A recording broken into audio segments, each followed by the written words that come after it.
শুরুতেই আজকের বিশেষ বিশেষ সংবাদের হেডলাইন্স, তারপরে যাব বিস্তারিত খবরে। আপনাদের ছেলে অরবিন্দ কেজরিওয়াল লোহার তৈরি, নিশ্চিত বের হয়ে আসবেন জেল থেকে। আপাতত জেলের ভেতর থেকেই সামলাবেন মুখ্যমন্ত্রিত্ব, বার্তা জেল থেকে অরবিন্দ কেজরিওয়ালের। অপরদিকে অরবিন্দ কেজরিওয়ালের গ্রেপ্তারি নিয়ে মন্তব্য জার্মান রাষ্ট্রদূতের। চরম ক্ষুব্ধ ভারত, জার্মান রাষ্ট্রদূতকে তলব বিদেশ মন্ত্রকে। অপরদিকে নতুন খেলা শুরু করে দিল বিজেপি এবার হিমাচলে। চরম সংকটে হিমাচলের কংগ্রেস সরকার, একসাথে 6 জন কংগ্রেস বিধায়ক যোগ দিলেন বিজেপিতে।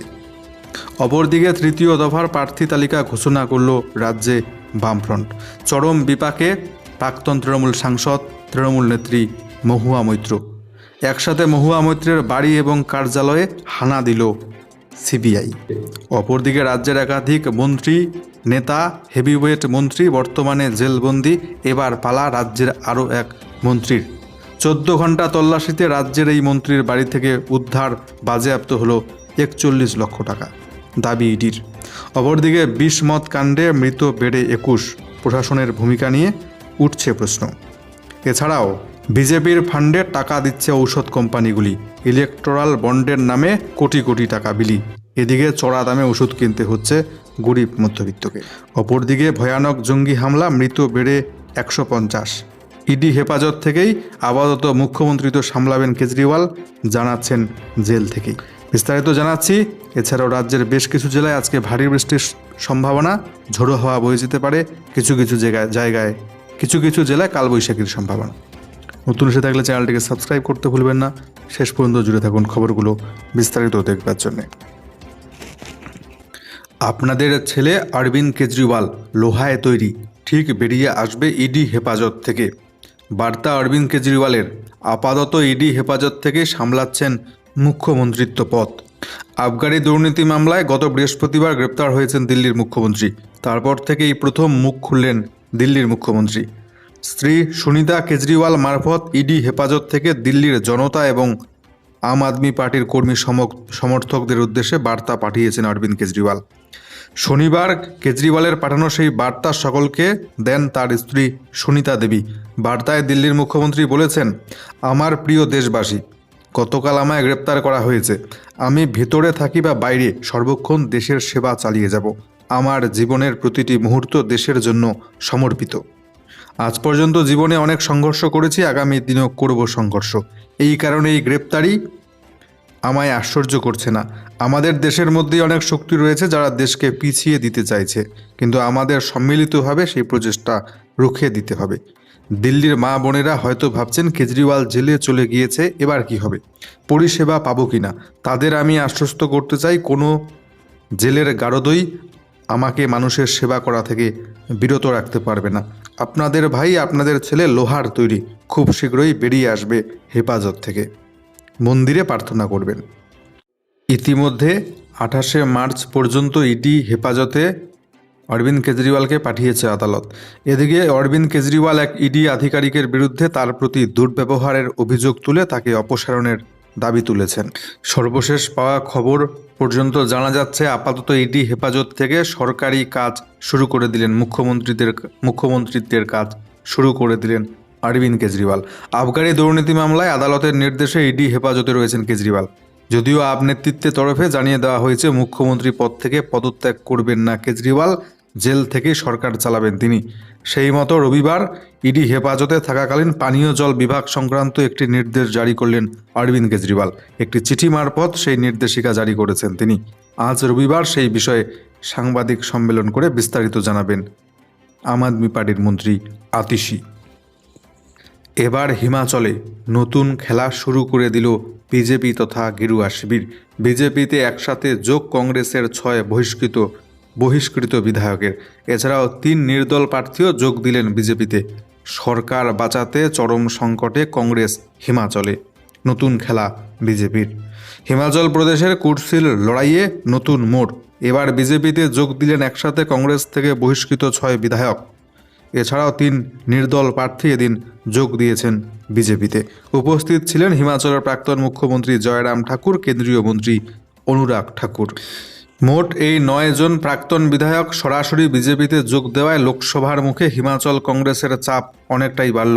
আপাতত কংগ্রেসের হাতে হিমাচলে 34 জন বিধায়ক রয়েছেন। বিজেপির হাতে বিধায়ক সংখ্যা পৌঁছে গেল 25-এ। বাকি 9 জন বিধায়কের আসন শূন্য। এই 9টি কেন্দ্রে উপনির্বাচনের প্রয়োজন পড়বে।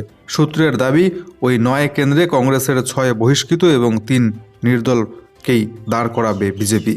তারা যদি এবার বিজেপির প্রতীকে জিতে আসে তাহলে হিমাচল কংগ্রেস এবং বিজেপি 2 শিবিরের বিধায়ক সংখ্যা সমান হয়ে যাবে, যার ফলে মুখ্যমন্ত্রী সুখবিন্দর সিং সুখুর সরকারের স্থায়িত্ব নিয়ে ফের প্রশ্ন উঠে যাবার কথা।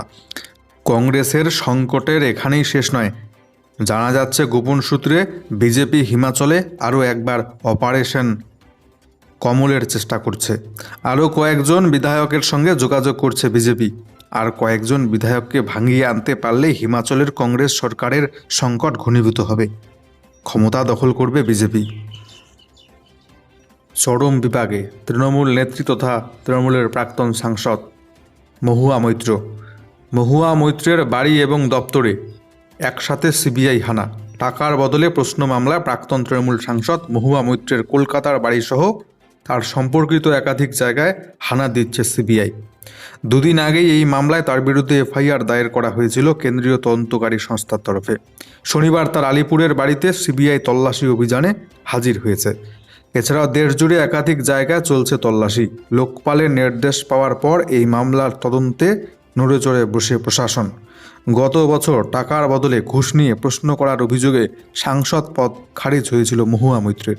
ঘুষ নিয়ে সংসদে প্রশ্ন করেছেন বলে অভিযোগ ওঠে গত বছর মহুয়া মৈত্রের বিরুদ্ধে। এরপর দফায় দফায় তাকে জিজ্ঞাসাবাদ করে সাংসদের এথিক্স কমিটি। বিজেপি সাংসদ নিশিকান্ত দুবের অভিযোগের ভিত্তিতে তদন্ত করে তার সাংসদ পদ খারিজ করে এথিক্স কমিটি।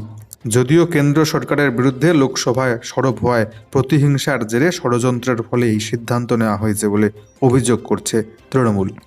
শুধুমাত্র এদিন কলকাতার বাড়ি নয়, এদিন কলকাতার বাড়ির পর নদিয়ার কৃষ্ণনগরে তৃণমূল প্রার্থী মহুয়া মৈত্রের দপ্তরেও সিবিআই হানা দেয় বলে জানা গিয়েছে। দুর্নীতির আখড়া হয়ে উঠেছে বর্তমানে পশ্চিমবঙ্গ। শাসক দলের আমলে যেন দুর্নীতি আকাশ ছোঁয়া। শাসক দলের একাধিক নেতা মন্ত্রী, হেভিওয়েট মন্ত্রী বর্তমানে দুর্নীতির দায়ে জেলবন্দি। বাইরে রয়েছে হাতে গোনা 2-1টি। তার মাঝেই রাজ্যের আরও এক মন্ত্রীর বাড়িতে এবার তল্লাশি। বাড়ি থেকে বাজেয়াপ্ত নগদ 41 লক্ষ টাকা, দাবি এনফোর্সমেন্ট ডিরেক্টরেটের। 14 ঘন্টা ম্যারাথন তল্লাশিতে রাজ্যের মন্ত্রী চন্দ্রনাথ সিনহার বাড়ি থেকে বাজেয়াপ্ত হলো 41 লক্ষ টাকা। ইডি সূত্রে জানা গিয়েছে এমনটাই। কেন্দ্রীয় তদন্তকারী সংস্থা সূত্রে জানা গিয়েছে একটি মোবাইল এবং বেশ কিছু জমির দলিল তদন্তের স্বার্থে বাজেয়াপ্ত করা হয়েছে। তবে এই বিপুল পরিমাণ নগদ টাকা মন্ত্রীর বাড়িতে এলো কীভাবে এখনও তা স্পষ্ট নয়। সূত্রের খবর, সেই সম্পর্কিত সন্তোষজনক কোনো তথ্য দিতে পারেননি রাজ্যের এই মন্ত্রী। এদিকে দুর্নীতিতে যোগের কথা অস্বীকার করেছেন চন্দ্রনাথ সিনহা নামক রাজ্যের এই মন্ত্রী।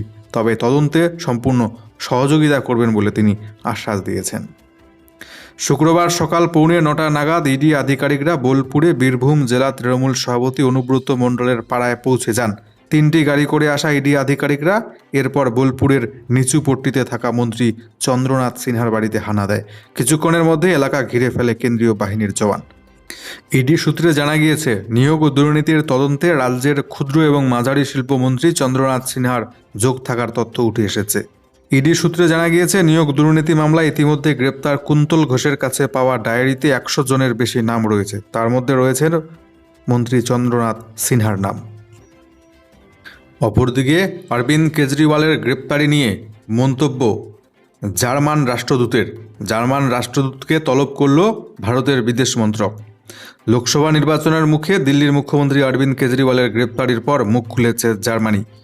এই হস্তক্ষেপে ক্ষুব্ধ মোদী সরকার। দিল্লিতে মোতায়েন জার্মান দূতাবাসের deputy head of mission George এনসওয়েলারকে তলব করা হয়েছে বিদেশ মন্ত্রকে। সাউথ ব্লকে বিদেশ মন্ত্রকের দপ্তরে তাকে হাজিরা দিতে বলা হয়েছে।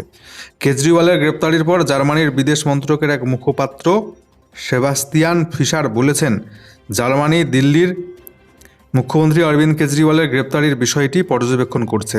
আমরা জানি ভারত গণতান্ত্রিক দেশ, সেখানে ন্যায় বিচার পাওয়ার অধিকার সকলের রয়েছে। কেজরিওয়ালও স্বচ্ছ এবং নিরপেক্ষ তদন্ত পাওয়ার অধিকার রাখেন। এই মন্তব্যের পরে বিদেশ মন্ত্রকের মুখপাত্র রণধীর জয়সওয়াল কড়া প্রতিক্রিয়া ব্যক্ত করেছেন। এক্স স্যান্ডেলে লিখেছেন, এই ধরনের মন্তব্য করা মানে দেশের বিচার ব্যবস্থায় অযাচিত হস্তক্ষেপ করা। বিচার বিভাগের স্বাধীনতার অবমূল্যায়ন হচ্ছে। ভারত গণতান্ত্রিক দেশ, তাই এমন আচরণ কাম্য নয়। অপরদিকে তৃতীয় দফার প্রার্থী তালিকা ঘোষণা করল বামফ্রন্ট। তৃতীয় দফার প্রার্থী তালিকা প্রকাশ করল বামফ্রন্ট। শনিবার 4টি আসনের প্রার্থী তালিকা ঘোষণা করেন বামফ্রন্ট চেয়ারম্যান বিমান বসু। নতুন এই তালিকায় দেখা যাচ্ছে মুর্শিদাবাদ কেন্দ্রে লড়বেন সিপিএম প্রার্থী মোহাম্মদ সেলিম, রানাঘাটে সিপিএম প্রার্থী অলোকেশ দাস, বর্ধমান দুর্গাপুরে সিপিএম প্রার্থী সুকৃতি ঘোষাল, বোলপুরে সিপিএম প্রার্থী হচ্ছেন শ্যামলী প্রধান। উল্লেখ্য, প্রথম দফায় 16টি আসনে প্রার্থী ঘোষণা করেছিল বামেরা। তারপরে দ্বিতীয় দফায় শুধুমাত্র আলিপুরদুয়ার আসনে প্রার্থীর নাম ঘোষণা করেছিল তারা। ভয়াবহ জঙ্গি হামলা, মৃত বেড়ে 150। রাশিয়ার রাজধানী মস্কোর কনসার্ট হলে ভয়ানক বিস্ফোরণ, সঙ্গে গুলির বৃষ্টি। অন্তত 150 জন মারা গেছেন বলে জানা যাচ্ছে, আহত আরও 145। শুক্রবার ঘটনাটি ঘটে মস্কোর ক্রকাস সিটি হলে। দায় স্বীকার করেছে ইতিমধ্যে ঘটনার দায় স্বীকার করেছে ইসলামিক স্টেট বা আইসিস। এদিকে বিস্ফোরণ এবং গুলিবৃষ্টি কাণ্ডে যুক্ত থাকার অভিযোগে 4 বন্দুকবাজ সহ 11 জন সন্দেহভাজনকে ইতিমধ্যে গ্রেপ্তার করেছে মস্কো পুলিশ। আততায়ীদের গাড়ি ধাওয়া করেই এ গ্রেপ্তারি বলে জানিয়েছে পুলিশ। শুক্রবার রাতে রাশিয়ার কনসার্ট হলে ঢুকে যেভাবে বোমা ছুড়ে গুলি চালিয়ে হত্যালীলা চালানো হয়েছে তা রাশিয়ার ইতিহাসে অন্যতম ভয়ঙ্কর ঘটনা। ইতিমধ্যে ইসলামিক স্টেট জঙ্গি সংগঠন ঘটনার দায় স্বীকার করে টেলিগ্রাম অ্যাপে বার্তা দিয়েছে। বলা হয়, বড় জমায়েতের উপর হয়েছে হামলা। সেই সঙ্গে জানায় তাদের সংগঠনের সদস্যরা নির্বিঘ্নে নিজেদের ঘাঁটিতে ফিরেও গিয়েছে।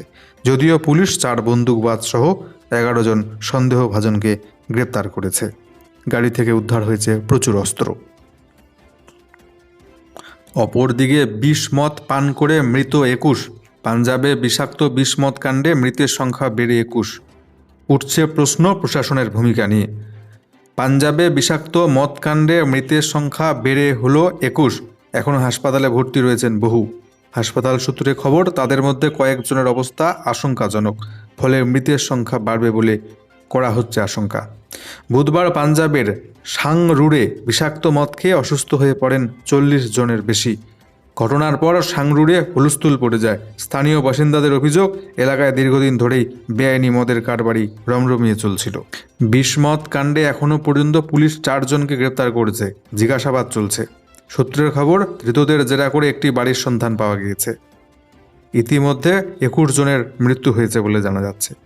আরও অনেকের মৃত্যুর আশঙ্কা করা হচ্ছে। ইতিমধ্যে 200 লিটার ইথানল উদ্ধার করা হয়েছে জানিয়েছে স্থানীয় পুলিশ। অন্যদিকে মালদহে ভয়াবহ পথ দুর্ঘটনা, মৃত 3।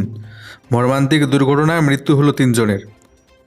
শনিবার রাত 11টা নাগাদ দুর্ঘটনাটি ঘটেছে মালদহের ইংলিশ বাজার শহরের বাইপাসে।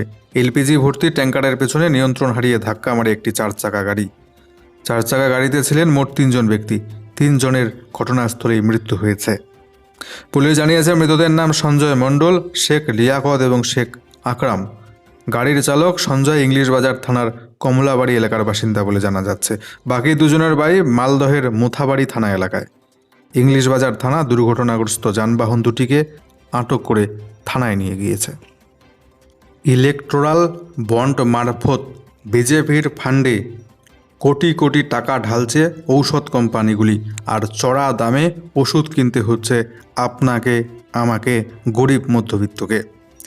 ইলেকটোরাল বন্ডে কোম্পানির টাকা গেল বিজেপির ফান্ডে, আর এর ফল ভুগছেন সাধারণ মানুষ। ঔষধ কোম্পানি গেরুয়া সরকারের ব্যাঙ্ক অ্যাকাউন্ট ভরছে, দিচ্ছে কোটি কোটি টাকা। বিনিময়ে চিকিৎসা পরিষেবার মতো অত্যন্ত মানবিক গুরুত্বপূর্ণ সেক্টর নিয়ে দাপিয়ে বিজনেস করছে এই কোম্পানিগুলি। লাফিয়ে লাফিয়ে দাম বাড়ছে ঔষধের, আবারও বাড়বে দাম। শেষ সম্বলটুকু নিঃশেষ করে শারীরিক অসুস্থতার চিকিৎসা করাতে ঔষধ কিনছেন গরিব মধ্যবিত্ত।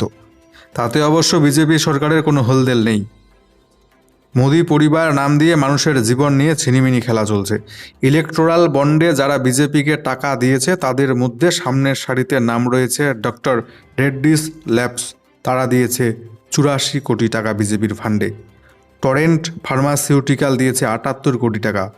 ন্যাটকো ফার্মা দিয়েছে 57 কোটি টাকা। অরবিন্দ ফার্মা দিয়েছে 52 কোটি টাকা। সিপলা লিমিটেড দিয়েছে 39 কোটি টাকা। পিরামাইড এন্টারপ্রাইজ দিয়েছে 35 কোটি টাকা। সান ফার্মা দিয়েছে 32 কোটি টাকা। তালিকাটা এখানেই শেষ নয়, দীর্ঘ তালিকা রয়েছে। এই কোম্পানিগুলো যত টাকা বিজেপিকে দিচ্ছে তার দ্বিগুণ টাকা সাধারণ মানুষের থেকেই উসুল করে নিচ্ছে। তথ্যই বলে দিচ্ছে কেন এত দাম দিয়ে ওষুধ কিনতে হচ্ছে সাধারণ দেশের মানুষকে। গত কয়েকদিন ধরেই উত্তরবঙ্গের প্রায় সমস্ত জেলা জুড়ে চলছে বিক্ষিপ্তভাবে ঝড় এবং বৃষ্টিপাত। আজকে উত্তরবঙ্গের 3টি জেলায় ভারী বৃষ্টিপাতের সম্ভাবনা। এছাড়া অন্যান্য জেলায় ঝড় বৃষ্টি কালবৈশাখীর সম্ভাবনা। এছাড়া দক্ষিণবঙ্গের জেলাগুলির আবহাওয়া কেমন থাকবে বিস্তারিত ওয়েদার রিপোর্টটি জানাচ্ছি আপনাদেরকে। নজর রাখছি শুরুতেই আজকে উত্তরবঙ্গের জেলাগুলির দিকে। আজকে উত্তরবঙ্গের দার্জিলিং, জলপাইগুড়ি এবং আলিপুরদুয়ার এই 3টি জেলায় বিক্ষিপ্তভাবে ভারী বৃষ্টিপাতের সম্ভাবনা। 7 থেকে 11 সেন্টিমিটার ভারী বৃষ্টিপাত হতে পারে আজকে এই 3টি জেলায়। এছাড়াও আজকে উত্তরবঙ্গের কালিম্পং, কোচবিহার এই জেলা দুটিতে হালকা মাঝারি বৃষ্টিপাত, তার সাথে বজ্রপাতের সম্ভাবনা। উত্তর দিনাজপুর, দক্ষিণ দিনাজপুরে হালকা বৃষ্টি বিক্ষিপ্তভাবে চলবে। এছাড়া মালদা জেলার আবহাওয়া আজকে শুকনো থাকবে বলে জানাচ্ছে আবহাওয়া দপ্তর। পরবর্তী 24 ঘন্টা সোমবার নাগাদ উত্তরবঙ্গের প্রায় প্রত্যেকটি জেলাতেই হালকা এবং মাঝারি বৃষ্টিপাত চলবে, তার সাথে বজ্রপাতও চলবে। এবং উত্তরবঙ্গের প্রত্যেকটি জেলাতেই সোমবার 30 থেকে 40 কিমি বেগে দমকা ঝোড়ো হাওয়া বয়ে যাবে বলে জানাচ্ছে আবহাওয়া দপ্তর। আজ রবিবার এবং আগামীকাল সোমবারের জন্য উত্তরবঙ্গের জেলাগুলিতে বেশিরভাগ জেলাতেই হলুদ সতর্কবার্তা জারি রয়েছে। অপরদিকে আজকে দক্ষিণবঙ্গের উত্তর এবং দক্ষিণ 24 পরগনা শুধুমাত্র এই দুটো জেলাতে বিক্ষিপ্তভাবে সামান্য পরিমাণ হালকা বৃষ্টি হতে পারে বজ্রপাতের সাথে। বাকি জেলাগুলিতে আবহাওয়া আজকে পুরোপুরি শুকনোই থাকবে বলে জানাচ্ছে আবহাওয়া দপ্তর। পরবর্তী 24 ঘন্টা সোমবার নাগাদ উত্তর এবং দক্ষিণ 24 পরগনা জেলা বাদ দিয়ে বাকি জেলাগুলির আবহাওয়া শুকনোই থাকবে। উত্তর 24 পরগনা, দক্ষিণ 24 পরগনা জেলা দুটিতে সোমবারও হালকা বৃষ্টিপাত চলতে পারে।